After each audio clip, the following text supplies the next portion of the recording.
Over 60 years ago, a battle was fought in this great Russian city that would be the turning point of the Second World War. It was one of the longest and hardest fought battles of all time.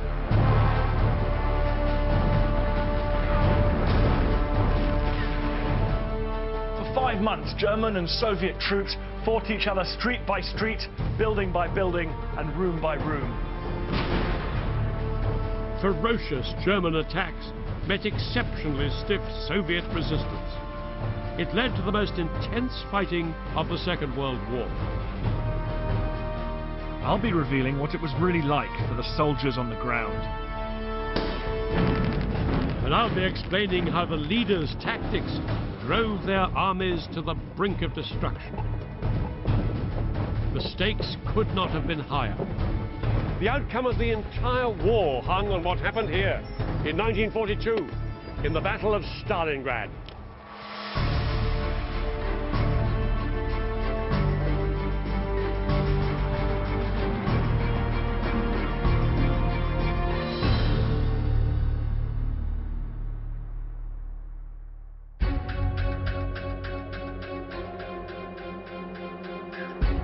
In the summer of 1941, the world was at war. Adolf Hitler's ruthless ambition and overwhelming military strength made Nazi Germany seem unstoppable. Hitler was at the peak of his power. He and his allies dominated Europe and North Africa. He'd seized France, the Netherlands, most of Scandinavia and Eastern Europe. And then he launched the biggest invasion force in history, more than 3 million men, at the Soviet Union. He was determined to destroy communism and expand his empire still further. By the spring of 1942, after 9 months of fighting, the Germans had pressed deep into Soviet territory, but failed to secure complete victory.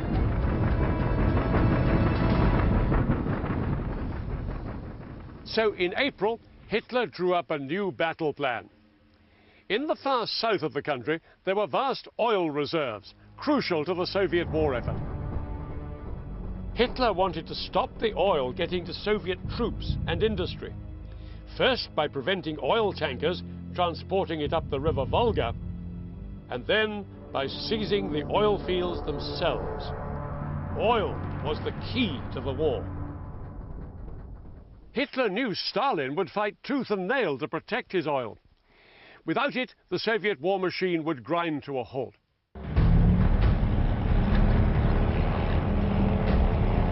In May 1942, Hitler put his plan into action.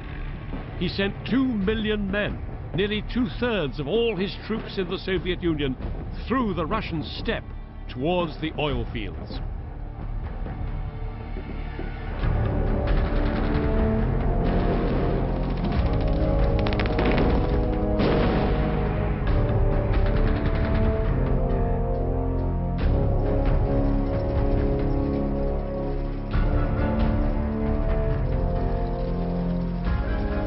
With the hot sun beating down on them, the German troops sped across southern Russia. Despite pockets of fierce resistance, they seemed unstoppable. Some of them even felt like heroes, pioneers of a new empire for the German people.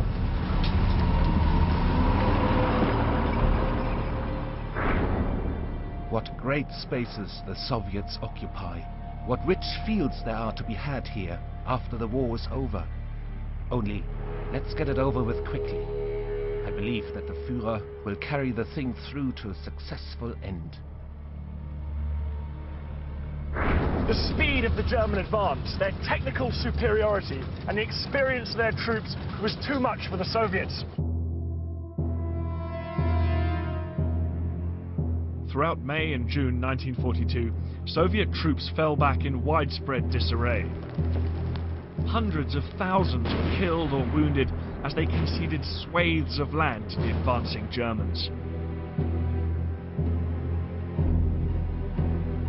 And for civilians, the arrival of German forces into their villages was a terrifying prospect.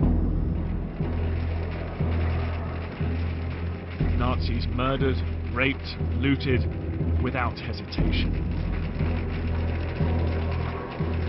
Villagers could see the dust cloud from approaching German tanks up to 40 miles away, and they knew that there was little they could do to escape.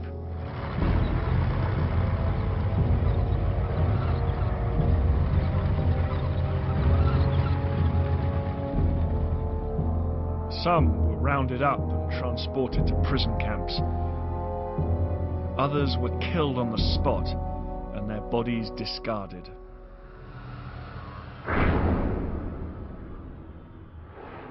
The world has never seen a more cursed enemy.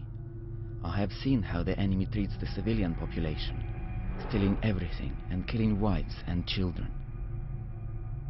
If I'm killed, let my sons make the enemy pay tenfold. I urge my sons to avenge their father's blood.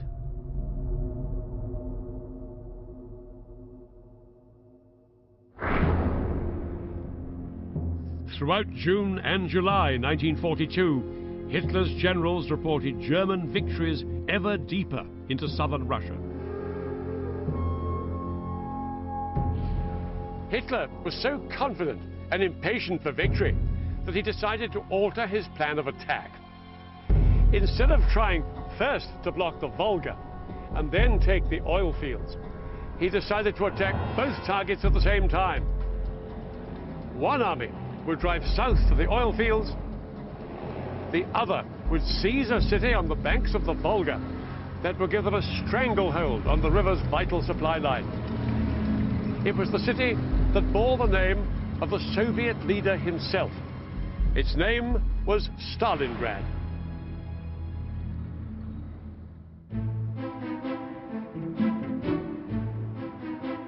Stalingrad was one of the most vibrant cities in southern Russia.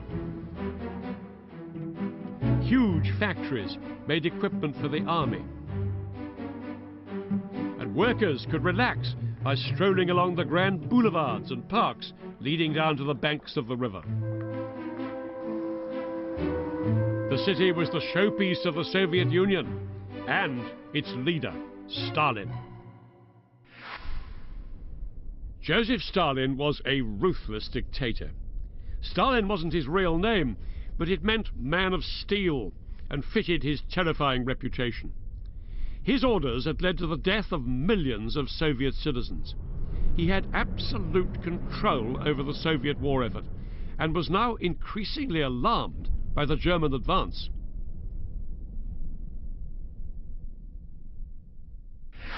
Faced with the threat to his oil fields and to the city of Stalingrad, Stalin decided to take desperate measures to stiffen Soviet resistance. In July 1942, his order went out. From now on, there would be no step backwards. Surrender or retreat would not be tolerated. Deserters and cowards would be shot. Throughout Stalingrad, over 750,000 people were told to get ready for war on their doorstep. Anti-aircraft guns were placed on the high ground, and the civilians helped the military in the desperate attempt to prepare the city's defences.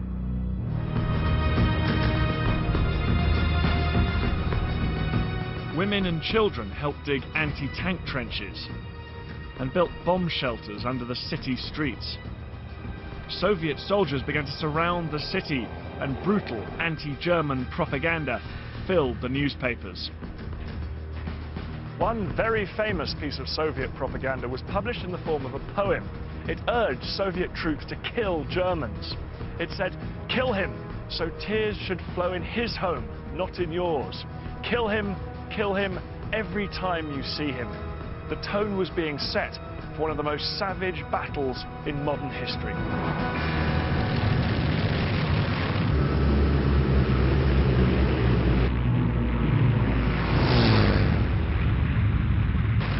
On the 23rd of August 1942, aircraft of the German Luftwaffe began a colossal aerial assault on Stalin's city.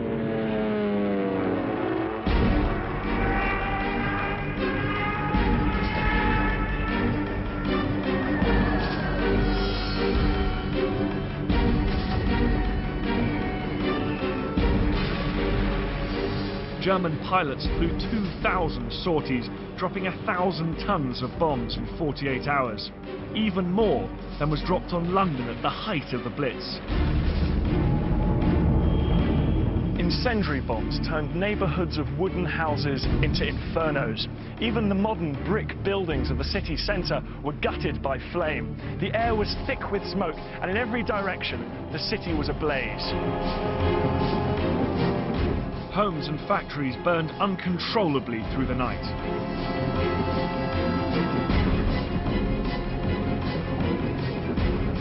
Bombs hit fuel storage tanks on the riverbank, unleashing torrents of burning oil onto the water. A column of black smoke rose over 3.5 kilometers into the sky.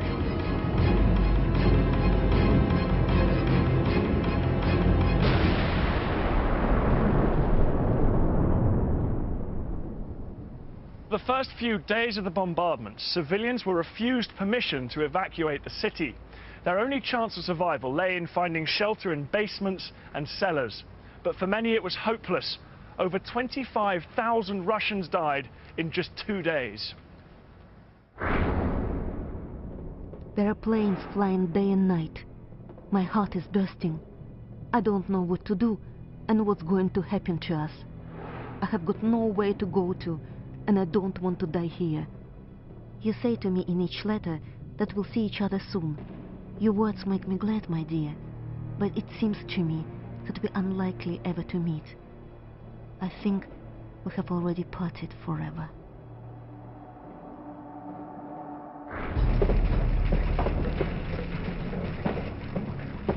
Stalingrad was all but destroyed. Its elegant avenues and grand buildings had been bombed to ruins. But the fight for Stalingrad was only just beginning. It was about to enter a new and even more deadly phase.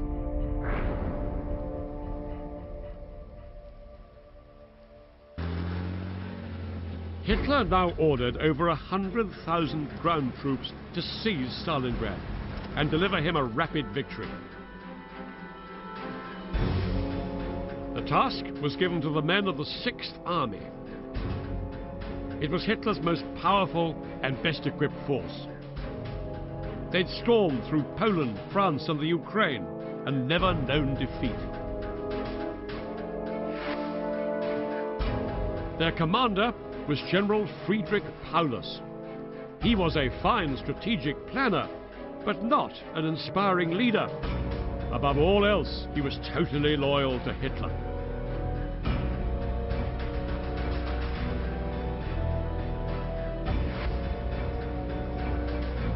As his armies swept towards Stalingrad, Paulus set up his headquarters in this small village, 30 miles to the west of the city.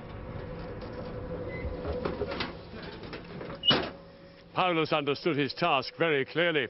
Hitler wouldn't be content just with occupying Stalingrad. He wanted it annihilated. All Paulus had to decide was his line of attack. Paulus cast his eyes over maps on this very table. In front of him, Stalingrad sprawled for 30 miles along the west bank of the river Volga. It divided roughly into 3 areas. A factory zone in the north here, a civic centre here, and residential suburbs further south. The Germans, shown here in blue, had reached the Volga to the north and to the south of the city. The Soviet Red Army had been pushed back and were now isolated and outnumbered 2 to 1. With the river at their backs, the Soviets were now entirely dependent on supplies and reinforcements being ferried across the Volga from the east bank to the west. Stalingrad looked easy prey for Paulus. Paulus's plan for a ground assault targeted 2 key landmarks in the city. The central landing stage, where the Red Army unloaded their supplies, and this prominent hill, Mamayev Kurgan. It was the city's highest point. If Paulus could capture this, his guns would have the river and most of Stalingrad in their sights.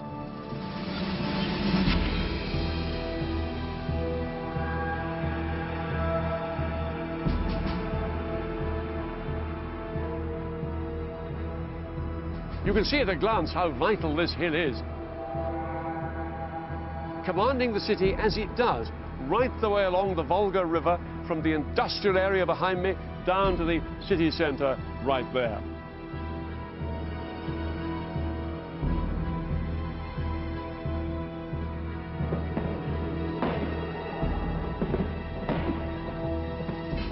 At dawn on the 14th of September, just 2 weeks after the Luftwaffe air raids, Paulus put his plan into action. The city shuddered from the ferocity of the onslaught.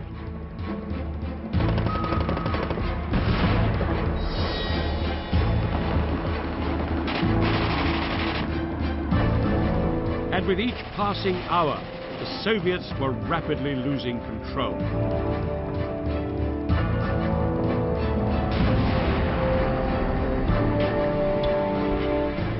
In little over 24 hours, German forces had stormed the southern part of the city.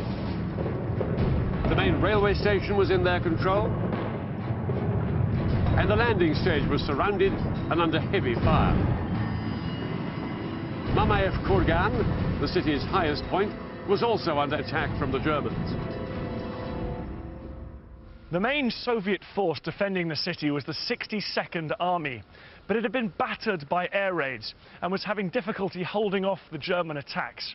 Its men were outnumbered, exhausted and dispirited. But what they did have was a tough new commander. His name, General Vasily Chuikov.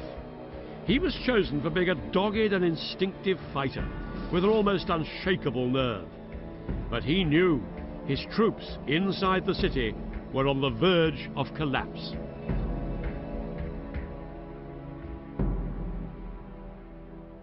Chuikov's only hope of preventing the immediate fall of Stalingrad lay on the opposite bank of the River Volga.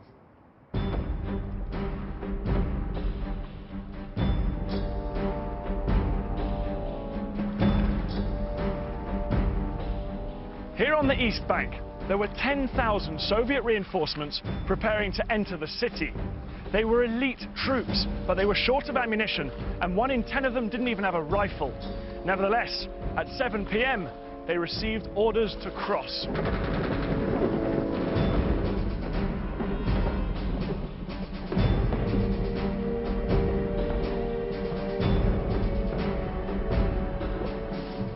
Heavy German artillery fire rained down on the boats crossing the river. The water soon filled with burning debris and floating human remains. As the troops neared the shore, the scale of the devastation would have become clear. They would even have been able to smell the stench of corpses rotting in the summer heat. But there was no chance of turning back.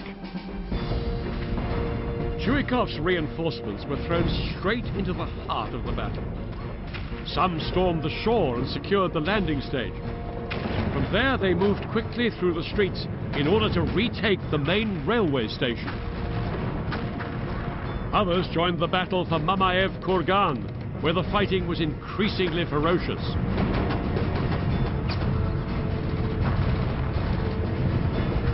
Artillery fire had turned this whole hilltop into a moonscape of blackened craters. It was also deafeningly noisy.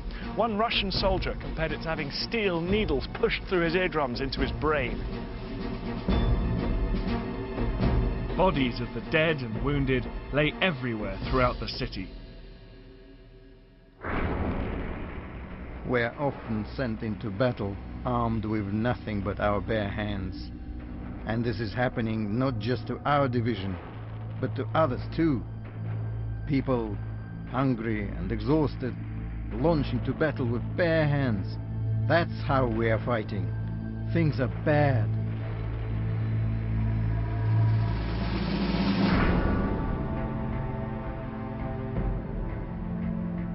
Despite all this, the reinforcements held up the German advance, at least for the time being.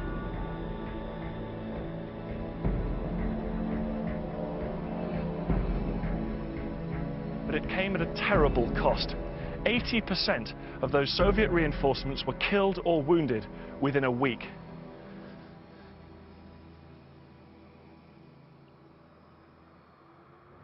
Churikov had averted a disaster, and he'd also sent Paulus a clear message. Stalingrad would be defended no matter what the human cost. But Churikov knew that if he was to hold on, he'd have to go further. He'd have to find some weakness in the seemingly invincible German army. The German military tactics, which had been so effective in the war across Europe, relied on carefully coordinated attacks from aircraft of the German Luftwaffe and tanks on the ground. In wide open territory, this combination had made the Germans unstoppable. But the fight for Stalingrad was now confined to the streets of a ruined city. Churikov realized this gave him a chance to outsmart the German tactics. Churikov told his men to stick so close to the Germans the Luftwaffe couldn't bomb them without fear of hitting its own men. What's more, the streets were so full of rubble and collapsed buildings that the German tanks found it difficult to maneuver. They were particularly vulnerable fighting at close quarters. Churikov said, "Every German must be made to feel he lives under the muzzle of a Russian gun." Our troops are often separated from the enemy by only a few dozen meters. While the enemy holds one part of the building, we hold another. It often comes to hand-to-hand fighting.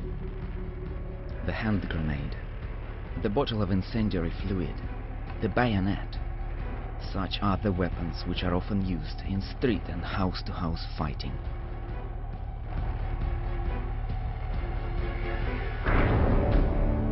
The Soviet troops did their best.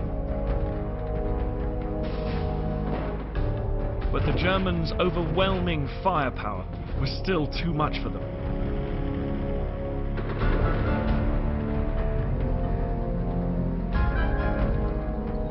On the 26th of September, the Germans declared that they controlled the entire south and center of the city.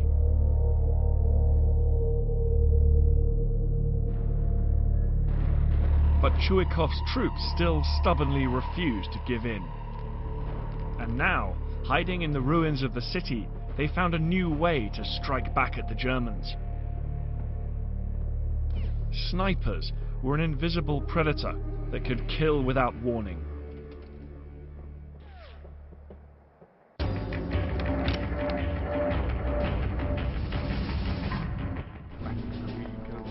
To find out more about why snipers were so effective in Stalingrad, Dan and I went to the British Army's Sniper Training Centre in Wales. I would take on the role of a German commander, and Dan would be part of a Soviet sniper team.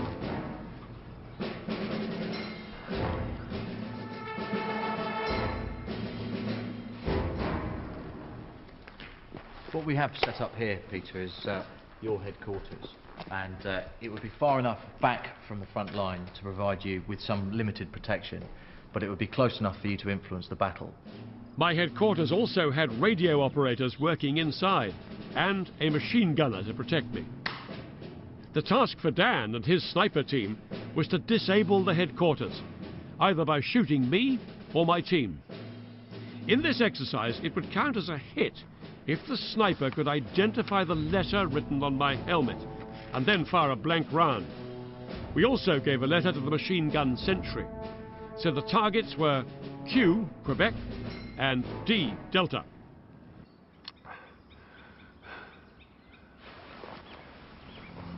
A sniper's first job is to find a hiding place from where they can fire at the enemy. So what are you seeing, Dean? Anything suspicious? Not yet. Keep looking. Hopefully we'll be able to locate anyone that's out there. Any suspicious movement. It could be anywhere. If Absolutely. there's a sniper in there, it could be anywhere. Yep.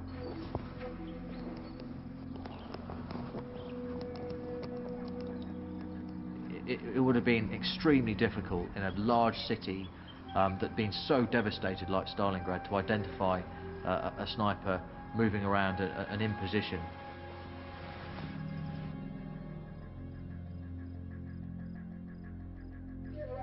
We'd managed to get into our building without being spotted, but to stay hidden, we had to change our camouflage to blend in with the new environment, just like the snipers in Stalingrad. They would have something just like this, so they would get different colours of paint, mud, dirt, and just paint the whole thing up. Bearing in mind, all the contacts, all the firing was at really short distance, so the better they could blend in, the better for them if they had been detected. Our plan was that rather than attacking the front, we would cover the rear exit from the headquarters. Okay, you can see straight through there. That is a target area, so that looks to be like a HQ. It was now just a question of sitting and waiting, but without losing my concentration.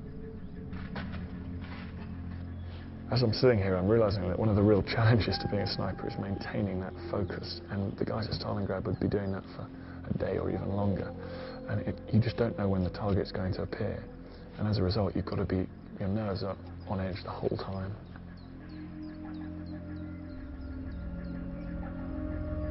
While we kept watch at the back, 2 more snipers, the rest of our team, climbed into position in a small building directly in front of their headquarters. But if they were in one of these buildings, they'd be using the shadow inside the building to hide themselves, set back from the window, nice and still.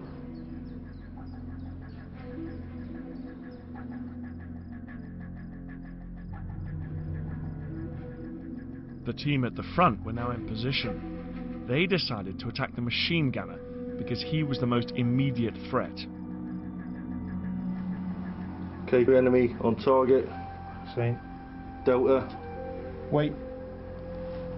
If he's a reasonably trained sniper who's well practiced, you would pretty much guarantee a hit with the first round. Range 225 metres. You should be able to achieve a shot onto your centre of mass at approximately 900 metres. 900 metres? 900 metres. Shot from chest ahead. Send it. What's that? Delta.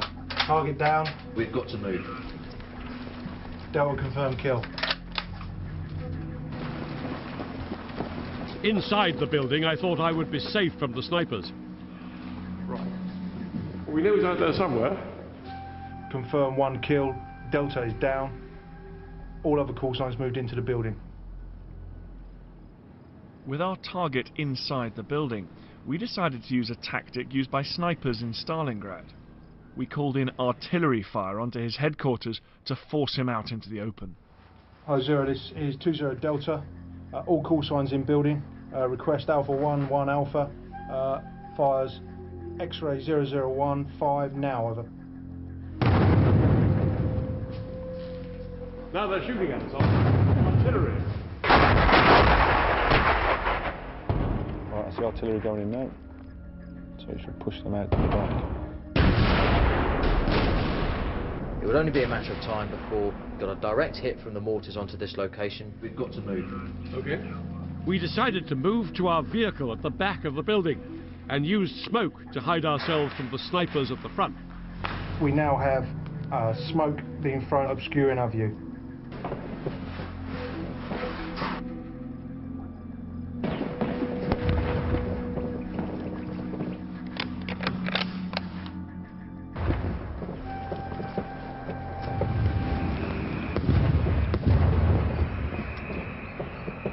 Mortar's coming rather close.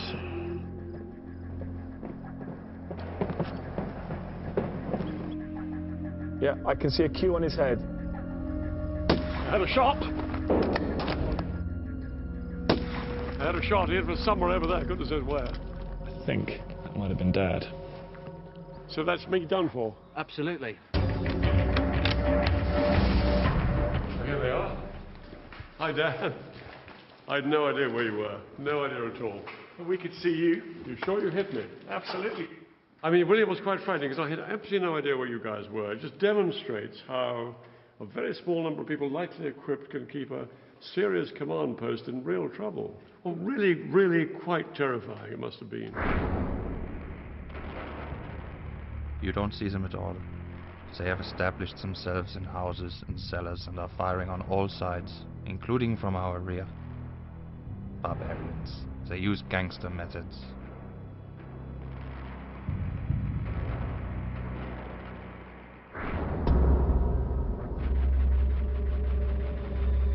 Soviet snipers were very effective. The German troops knew that if they broke cover, they risked being shot.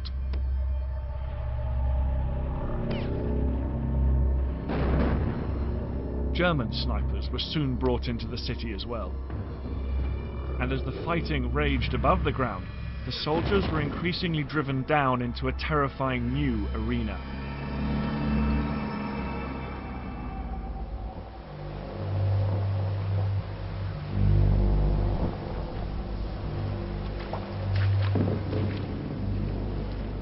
Troops on both sides began to fight underground.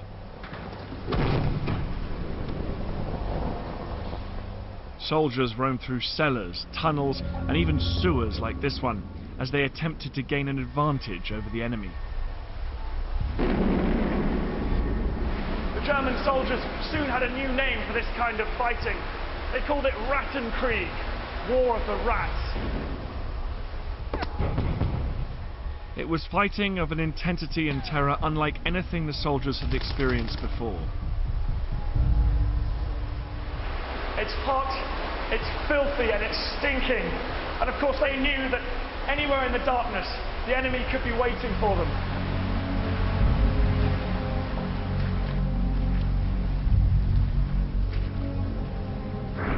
I'm alive, but in a moment I might be dead. You can get killed any second here. The fighting is very heavy, and so many people have been killed. Corpses lie on the ground, and it's dreadful to look. Our poor soldiers and Germans lie there rotting unwanted. Tanks drive over dead bodies as if they were logs of wood. The tanks are all covered in blood. It's a horror to see.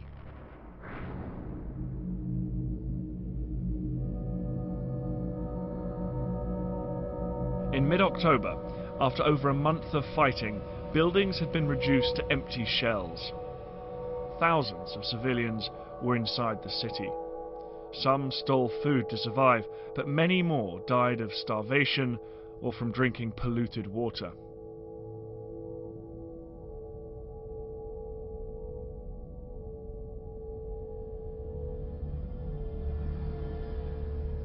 Alongside them in the ruins were tens of thousands of soldiers, also struggling to survive.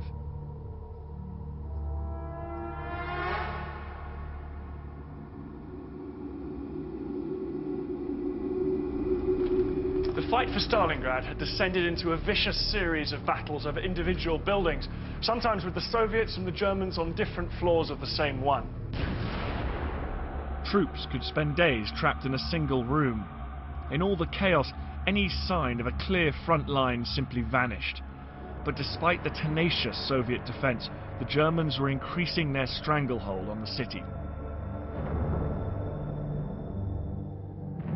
The landing stage, where vital Russian supplies were brought across the river Volga, remained under heavy German fire.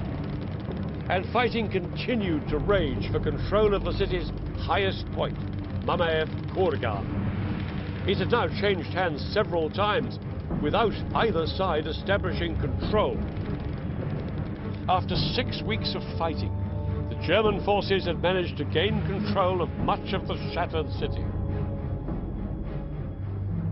The Soviets only had this narrow strip of land, but somehow they were clinging on. Hitler was becoming increasingly impatient and demanded Paulus launch a decisive blow, this time on Stalingrad's industrial heart, the factories in the north of the city. They were the Soviets' last major refuge. If they lost these, they would have almost nothing left of the city. Their key stronghold was the tractor factory that dominated the entire area.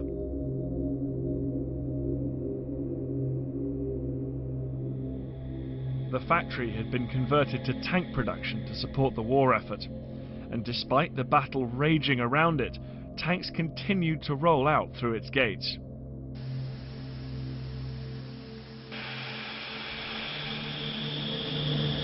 A lack of raw materials meant they couldn't actually make new tanks here, but they could repair battle-damaged ones and get them back into operation. Sometimes they were driven straight out into combat by the factory workers themselves.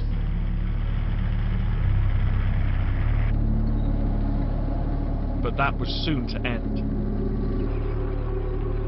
On October the 14th, the attack on the factories began.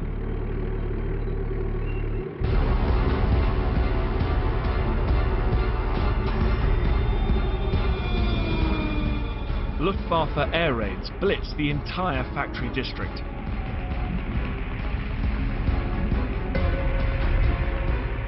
Planes flew 3,000 sorties a day, even more than in the original blitz on the city 7 weeks earlier.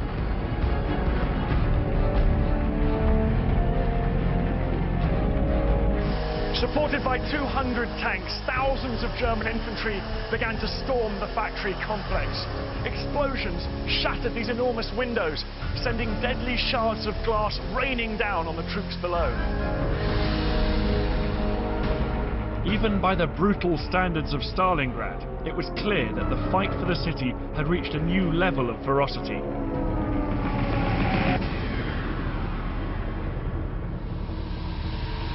8,000 Soviet commandos tried to defend the factory, but soon the walls were covered with blood.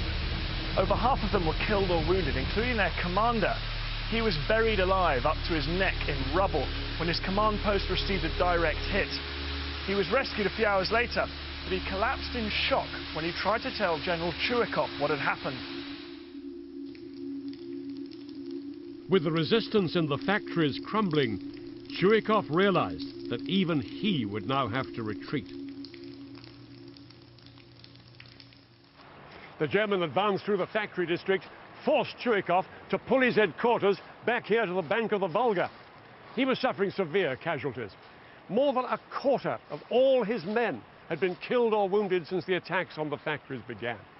Units which had come to Stalingrad with 7,000 or 8,000 men were now down to a few hundred survivors. The Soviets were once again staring defeat in the face. The unrelenting German attacks had forced Chuikov's troops back into a handful of enclaves, only 200 meters, just over 200 yards deep in some places. One up here in the north, another toehold in the factory area, and the larger area further south. Chuikov had lost 90% of Stalingrad, but still refused to admit defeat.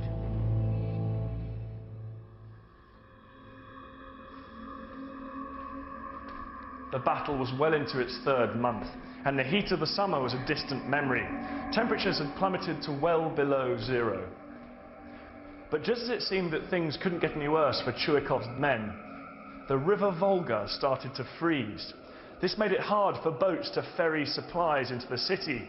The men were cold, hungry, exhausted, and running out of ammunition. Everyone has lost the belief that we will hold Stalingrad. No, it's clear. We will not be victorious. Our poor motherland, you have been crippled and dropped into the abyss.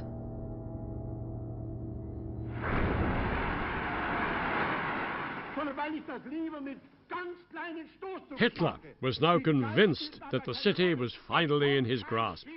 In a speech to party veterans on the 8th of November, he effectively claimed victory.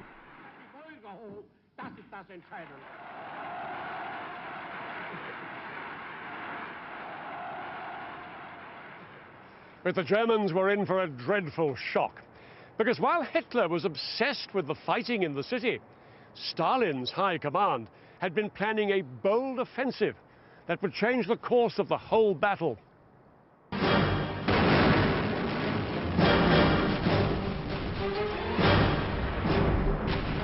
On the 19th of November, the Soviets launched one of the most awesome counterattacks in modern history. Field guns, mortars and rockets began a ferocious bombardment 75 miles to the west of Stalingrad. It was the earth-pounding product of 2 months' secret planning. For 80 minutes, artillery thundered. Then, at 8:40 a.m., they suddenly fell silent.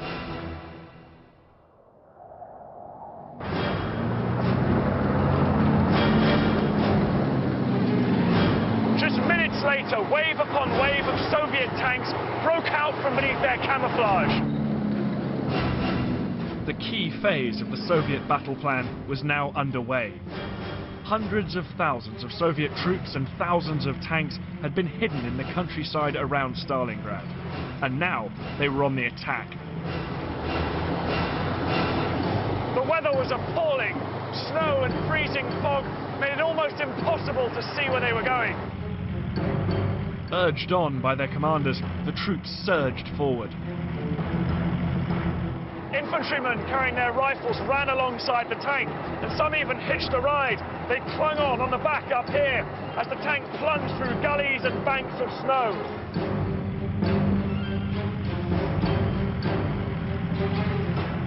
These men were leading a great Soviet comeback, thrusting deep into enemy-held territory.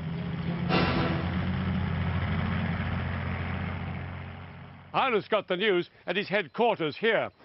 This is it on our map case, right here. The German front line ran from down here through Stalingrad in front of Paulus and right the way back to his rear. It was here in the north that the Soviets had mustered a massive force which had broken through behind Paulus.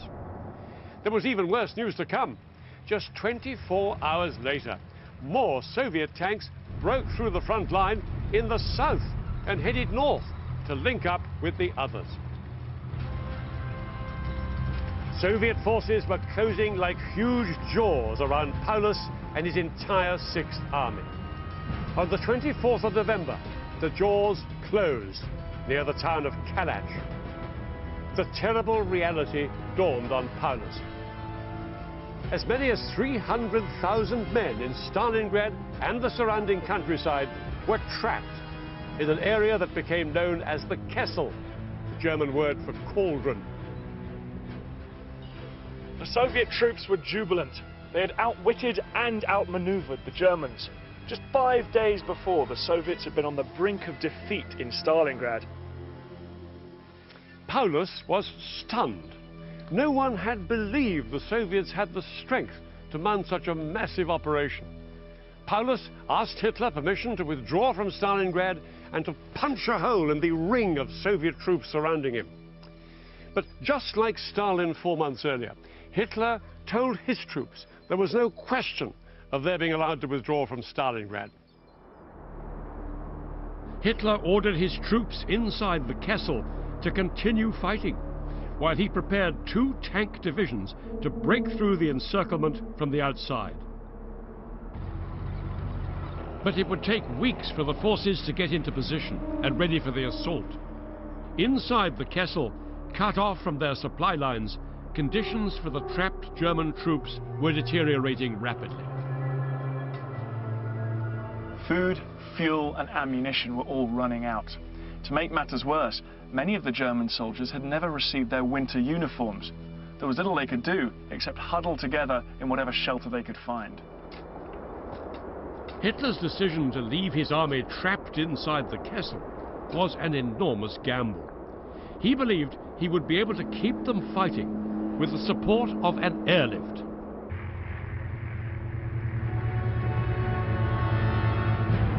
Flying supplies into airfields in the Kessel was a huge undertaking. There were 300,000 troops trapped around here, and Hitler's staff calculated that it would require 800 cargo planes flying night and day. It was an extraordinarily ambitious plan, but the head of the German Air Force, the bombastic Hermann Göring, convinced Hitler that it would work. To succeed, they would need to land here at airfields in the Kessel an absolute minimum of 300 tons of supplies every single day.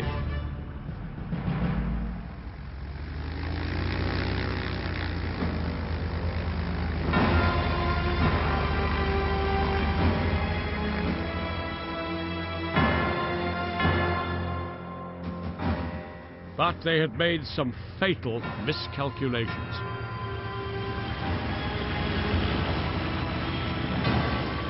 Within days of the airlift starting, it became clear that Hitler and Göring had massively overestimated the capacity of their air force to supply the 6th Army. A combination of Soviet fighter aircraft and appalling weather meant that on average only 120 tons of supply reached the Kessel each day, less than half of what was required. We have no winter clothes. We have been swindled and have been condemned to death. We shall die of the war or the frost.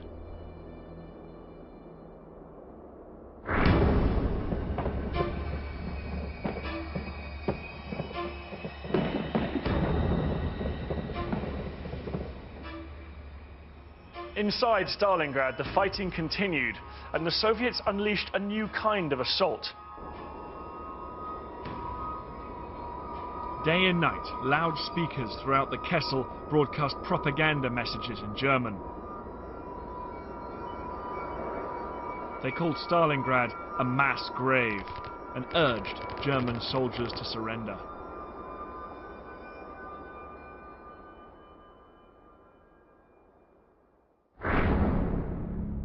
I can tell you that it's terrible to sit in this trap. In the dugouts, it's dark. And outside, the temperature is -20 or 30. I can only say that if it wasn't for our strength of will and our inspiration in the fight for Germany, the whole business would have been broken long ago.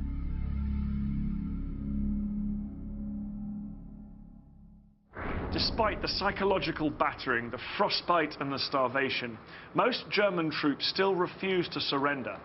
Some feared that they'd be tortured or shot by their Russian captors, but most simply refused to believe that Hitler would abandon them. Then, at long last, a rumour went round that salvation was on the way. 2 German tank divisions, backed up by infantry and aircraft of the Luftwaffe, were on the way towards their colleagues trapped in the Kessel. Leading the attack was one of Hitler's most successful commanders. His name was Field Marshal Erich von Manstein. He had masterminded Germany's whirlwind victory in France, and now he was leading the mission to rescue the Sixth Army.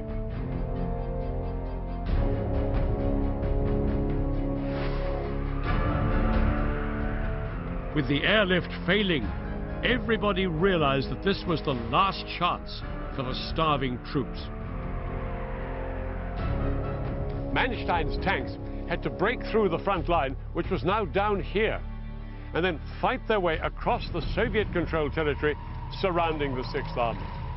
The German troops surged forwards towards their stranded colleagues, but within days, the Red Army intercepted the German advance 30 miles short of the trapped Sixth Army.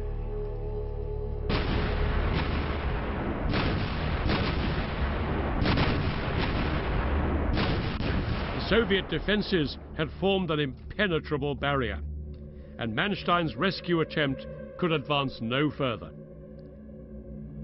But on the 20th of December, the news got even worse.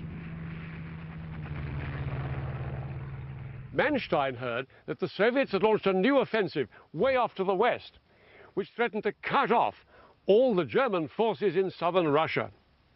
He had no choice but to veer off to deal with this new threat and abandon his attempt to break through to Paulus.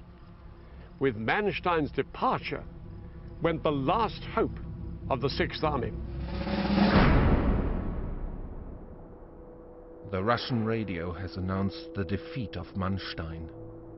Ahead of us is either death or captivity. Realizing their fate, many German soldiers now wrote letters to their families. We are men who know how to bear everything. The main thing is that you and the children are all right.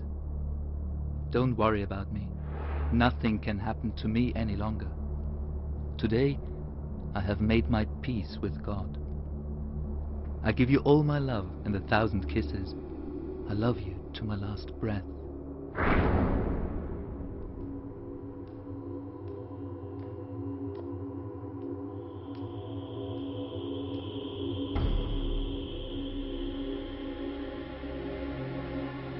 6 weeks into the encirclement, Soviet planes dropped thousands of leaflets into the Kessel.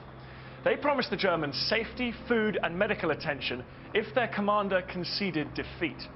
But the message ended with a chilling warning. If surrender was rejected, everyone inside the Kessel would be wiped out.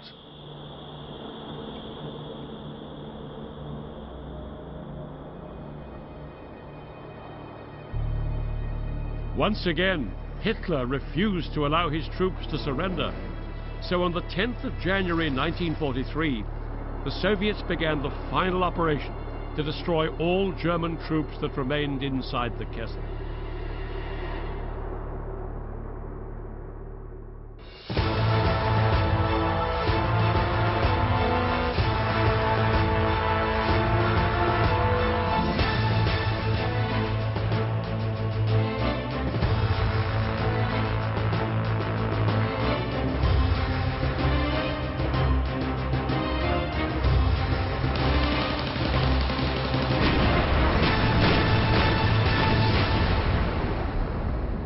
Frozen, weakened by starvation and exhausted, the Sixth Army was no longer capable of defending itself properly. The only chance of escape was to make it to one of the 2 airstrips inside the Kessel and try to squeeze onto a plane. This is all that remains of Gumrak airfield, just west of Stalingrad. It's difficult to imagine the scene of chaos and desperation here in the new year of 1943. Everyone knew that each plane leaving here could be the last, and people were crushed in the fight to get aboard. Some desperate men even clung to the wings of taxiing aeroplanes, but as the pilots accelerated, one by one these men tumbled to the ground.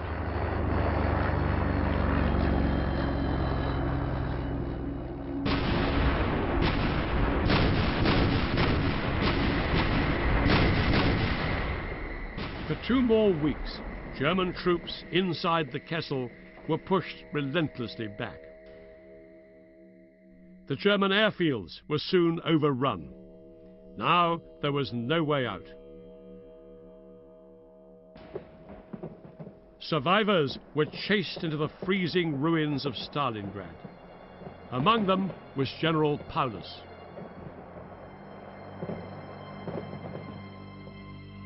Paulus moved his headquarters to the basement of this shop in the city centre. He was now a broken man. But Hitler wanted to portray Paulus and his Sixth Army as martyrs fighting to the death for Germany. And on the 31st of January 1943, Paulus received a message from Hitler, promoting him to Field Marshal. No German Field Marshal had ever given himself up alive, and Hitler no doubt expected Paulus to commit suicide.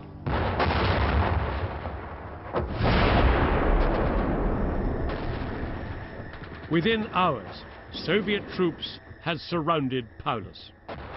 Trapped in his basement, he made his decision.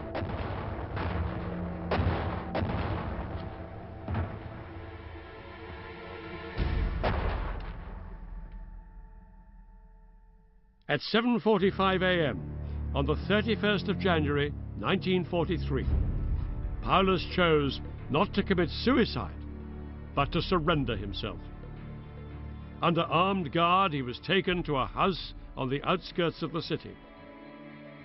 2 days later, after 5 months of horror, the fighting finally ended.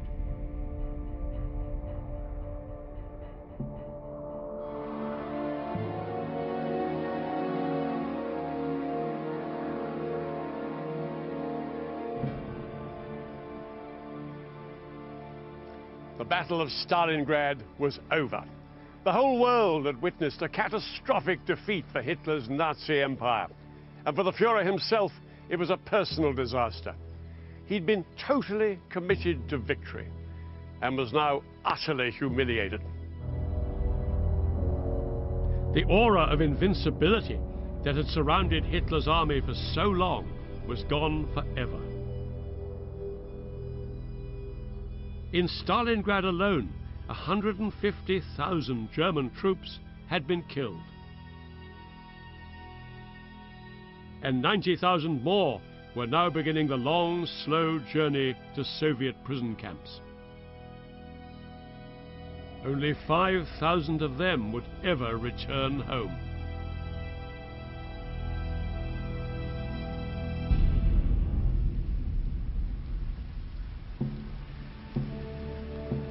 In this grassy field, on the outskirts of the city, was one of the last German command posts. It still bears the scars of battle. More than 60 years later, the evidence is everywhere. These are just some of the thousands of bones discovered every year. A gruesome reminder of the horrific death toll.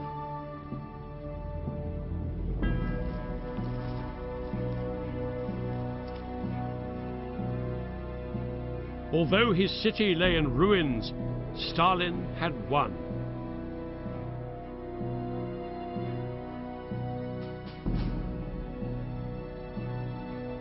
But victory had come at a terrible price.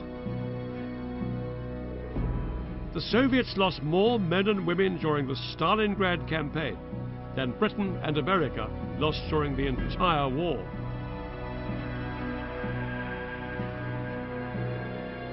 This park is a monument to the defenders of Stalingrad, who ultimately helped change the course of the Second World War. Stalingrad was the battle that marked the beginning of the end for Nazi Germany. Over the next 2 years, Stalin chased Hitler's armies all the way back to Berlin. In 1945, the Nazi Empire was finally crushed between Britain, America and their allies in the West, and Soviet forces in the East.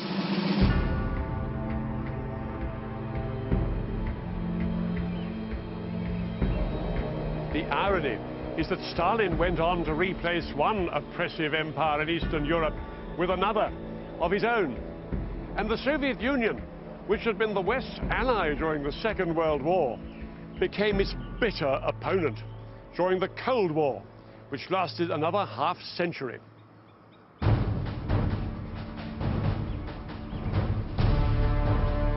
Next time we bring you the battle for Korea. I'll be describing the enormous shifts in the fortunes of the United Nations allies as they fought against a communist enemy. And I'll be telling the story of what it was like for the ground troops when these two very different armies clashed. In 3 long years of war, one of the most decisive battles was fought here. It was the Battle of the Imjin River.